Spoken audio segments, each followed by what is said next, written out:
এবার সুটকাবাড়ি, কোচবিহারের সেই সুটকাবাড়িতেও গোষ্ঠী সংঘর্ষ। এই সংঘর্ষে বেশ কয়েকজন আহত হয়েছেন। মারপিটে জখম অঞ্চল যুব তৃণমূল সহসভাপতি, হাসপাতালে ভর্তি আরো 2।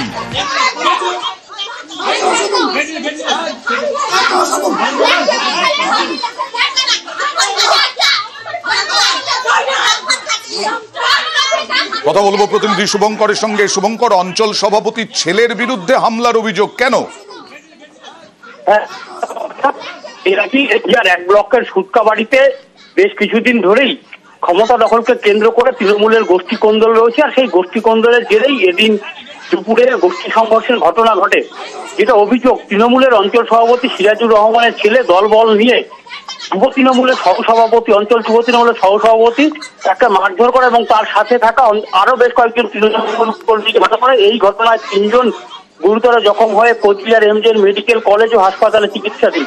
যদিও অভিযোগ অস্বীকার করেছেন অঞ্চল তৃণমূল সভাপতি সিরাজুল হক। তিনি যেটা জানিয়েছেন যে এটা ভিত্তিহীন অভিযোগ, ওরাই উল্টা সিরাজুল হকের ছেলেকে মারধর করেছে বলে সিরাজুল বাবুর অভিযোগ। বেশ, পুরি রড দিয়ে পুরে মারলো আমাকে, কেন যে মারলো আমি এটা বুঝতে পারলাম না। আমি তো জন্মসূত্রে তৃণমূল করি। সিরাজুল অন্তঃসভাপতি সিরাজুল বুঝে গেছে ওনার পায়ের তলে মাটি সরে গেছে, তার জন্য ওরা ওর ছেলে পেলে, ওর ভাতটা, ওর ভাই সবাই মিলে আমাকে এসে মারলো। ওর আরো মারবে, এটা তো মিথ্যে কথা বলছে। এবার আরো মারবে, আর ও কয়দিন কেস খাওয়া ব্যাটা আমার ছেলেকে মারছে, ওকে কি বুঝে গেলবে? হাওড়ার মানুষ এখনো আবর্জনার অন্ধকারে। আবর্জনা কি হবে আবর্জনা নিয়ে, তা নিয়ে সিদ্ধান্ত নিতে হন্যে পুরসভা। মাঝে মধ্যেই বিভিন্ন জায়গায় এইভাবে আবর্জনায় আগুন লাগিয়ে দেওয়া হচ্ছে, কারণ আবর্জনা ফেলার জায়গা কোথায়? আবর্জনার আগুন লাগিয়ে দেওয়ায় দূষণে জেরবার স্থানীয়রা কি বলছেন, কি অভিযোগ তাদের, দেখুন। জ্বালানোর জন্য দেখুন আমাদের যে পলিউশন, যে ধোঁয়াটা বেরোচ্ছে, সেটা আমরা এখানে যারা যাওয়া আসা করছি বা যারা এখানে থাকি তাদের সবার জন্য এটা ক্ষতিকারক। প্লাস এখানে নতুন ইউনিভার্সিটিও হয়েছে, তো দেখা যাবে সরকার কি সিদ্ধান্ত নিচ্ছে, আমাদের কর্পোরেশন। অবশ্যই এটা শরীরের উপরে হেলথে একটা বয়স্ক মানুষ থাকলে তাদের শ্বাস প্রশ্বাসের অসুবিধা হবে, বাচ্চাদের অসুবিধা হবে, আমাদের যাতায়াতে যারা যাচ্ছে এখানে তাদের অসুবিধা হবে, নাকে আসবে গন্ধ। এমনিতেই আবর্জনায় জেরবার হাওড়ার মানুষ, তার উপরে আগুন। যদিও পুরসভা অস্বীকার করছে আগুন লাগানোর, তাহলে লাগাচ্ছে কারা এই আবর্জনায়? কোন কোন ওয়ার্ডে, এরকম কটা ওয়ার্ডে আগুন লাগানো হয়েছে এই আবর্জনায়, দেবাশিস? দেখো, এখনো পর্যন্ত আমরা বেশ কয়েকটি জায়গা, অর্থাৎ হাওড়া পুরসভা 17 নম্বর ওয়ার্ড, 47 নম্বর ওয়ার্ড, 48 নম্বর ওয়ার্ডে, এই 3টি ওয়ার্ডে কিন্তু এই ধরনের ছবি দেখতে পেয়েছি। আচ্ছা, মূলত সবচেয়ে বেশি সমস্যা হচ্ছে এই 17 নম্বর ওয়ার্ডে বেলিলিয়াস রোড এবং ইস্ট ওয়েস্ট বাইপাসের সংলগ্ন স্থল একটি কম্প্যাক্টার জোন রয়েছে, অর্থাৎ সেখানে আবর্জনা পড়ে, সেখানে মেশিন দ্বারা সেই আবর্জনাকে ছোট আকারে তৈরি করে সেগুলিকে পেস্ট করে সেখান থেকে ছোট করে সেগুলিকে ফেলা হয়। এই এলাকায় কার্যত কাজ বন্ধ, সেখানে লরির পর লরি আবর্জনা পড়ে যাচ্ছে। তা রাস্তার মেন রাস্তায় বাস চলাচল, সেই যান চলাচলের রাস্তায় পর্যন্ত পৌঁছে যাচ্ছে। ফলে তা থেকে মুক্তি পেতেই কার্যত আগুন জ্বলতে দেখা গেছে। শুধু এক জায়গায় তা নয়, 47 নম্বর ওয়ার্ডের যে আরুপাড়া অঞ্চল, সেই আরুপাড়া তো একই রকম। পুরসভা তো বলছে না আগুন লাগানো, পুরসভা আগুন লাগায়নি, তাহলে কারা লাগাচ্ছে? লাগাবে কারা? প্রশ্ন হচ্ছে লাগাবে কারা? যদি সাধারণ মানুষের বিরুদ্ধে অভিযোগ তুলছে পুরসভা, সাধারণ মানুষ কি তার নিজের ঘরে এই বিষাক্ত ধোঁয়া ঢোকানোর প্রস্তুতি শুরু করবে? এটা হতে পারে। আর 17 নম্বর ওয়ার্ড, সেখানে তো সাধারণ মানুষের যাতায়াতই নেই, তো মেন রাস্তার উপর, সেখানে দাঁড়িয়ে কিভাবে সাধারণ মানুষ আগুন লাগাবে? বলে সেখানে হাওড়া পুরসভার আবর্জনা নিয়ে কি পদক্ষেপ করে প্রশাসন? এটা কেউ পুরসভার কেউ করেনি, যদি কেউ করে থাকে তারা স্থানীয় করেছে। আমি তাদের বলবো না করতে এসব।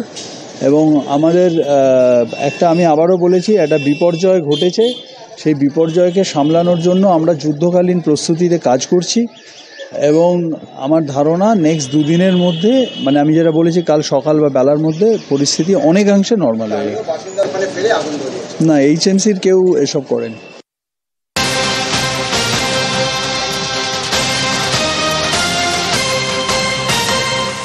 মগরাহাট স্টেশনে আগুনের ছবি আপনারা দেখছেন। এই আগুন লেগেছে 3 নম্বর প্ল্যাটফর্মে। আচমকা মোবাইলের একটি দোকানে আগুন লাগে। দোকানগুলোতে ত্রিপলের ছাউনি থাকায় আগুন আরো ছড়িয়ে পড়ে শিয়ালদা দক্ষিণ শাখায় মগরাহাটে হঠাৎই আগুন 3 নম্বর প্ল্যাটফর্মের মোবাইলের দোকানে। দাউ দাউ করে জ্বলছে এই মগরাহাটের সেই মোবাইলের দোকান। আগুন ছড়িয়ে পড়ে আশপাশের বেশ কয়েকটি দোকানে।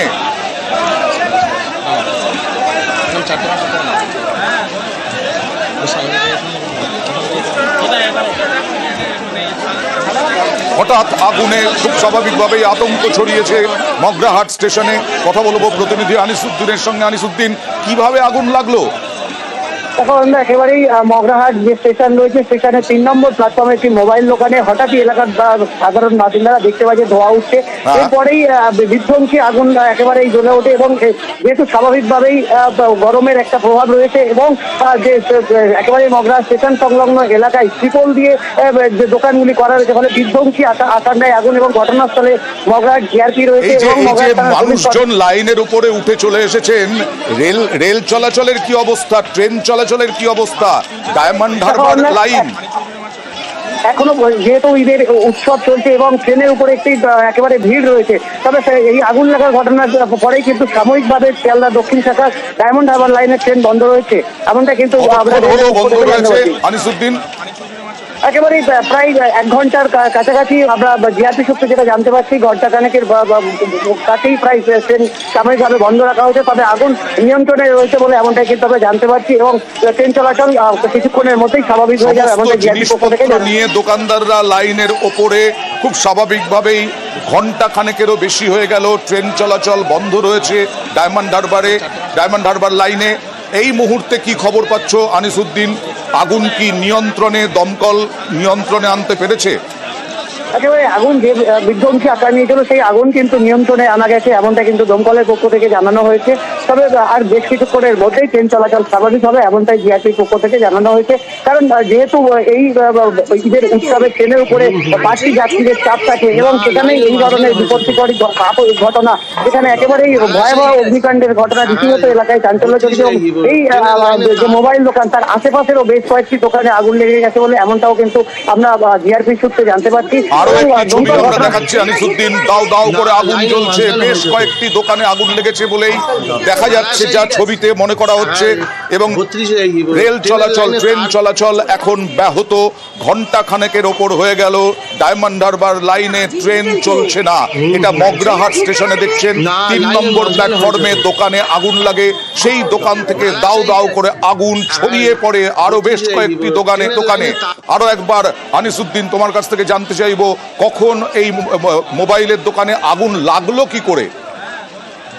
একেবারেই হঠাৎই সাধারণ মানুষ তারা দেখতে পায় যে একেবারেই আগুন জ্বলছে, দাউ দাউ করে আগুন জ্বলছে। তবে দমকলের প্রাথমিক অনুমান যে শর্ট সার্কিট থেকে ওই মোবাইল দোকানের অগ্নিসংযোগের ঘটনা ঘটেছে এবং এরপরেই যেহেতু ওই দোকানের আশেপাশে এই শুকনো জিনিসপত্র এবং ত্রিপলের দোকান রয়েছে ফলে মুহূর্তে সেই আগুন একেবারেই বিধ্বংসী আকার নেয় এবং একেবারেই দাউ দাউ করে জ্বলতে থাকে মগরাহাট 3 নম্বর স্টেশনের একাধিক দোকান। এবং সেই ছবি আমরা দেখাচ্ছি এবং ঘটনাস্থলে জিআরপি তারা পুলিশ রয়েছে এবং দমকলের কর্মীরা তারা এই আগুন নেভানোর কাজ চালাচ্ছে এবং তারা দমকলের পক্ষ থেকে জানানো হয়েছে অনেকটা আগুন নিয়ন্ত্রণে আনা গেছে। ট্রেন চলাচল আগামী কয়েক মিনিটের মধ্যেই হয়তো শুরু হবে।